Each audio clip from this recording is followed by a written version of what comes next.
সুতরাং এই অর্থে হেফাজতে ইসলাম মানেই হলো বাংলাদেশ। হেফাজতকে আঘাত করার নাম হলো বাংলাদেশকে বিপন্ন করা।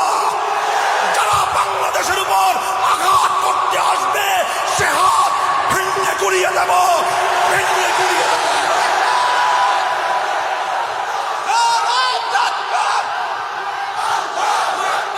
আল্লামা জুনায়েদ বাবুনগরী হেফাজতে ইসলামের পরিচয় তুলে ধরেছিলেন জাতীয় মসজিদ বাইতুল মুকাররমের সামনে আল্লাহর নবীর ইজ্জত রক্ষায় ফ্রান্সের দূতাবাস ঘেরাও কর্মসূচির আগ মুহূর্তে তিনি বলেছিলেন হেফাজতে ইসলাম কি জিনিস।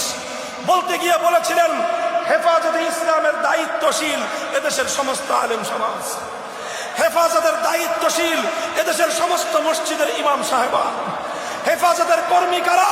হেফাজতের কর্মী হলো সারা বাংলাদেশের 3.5 লক্ষ মসজিদের সমস্ত মুসল্লিরা। হেফাজতের কর্মী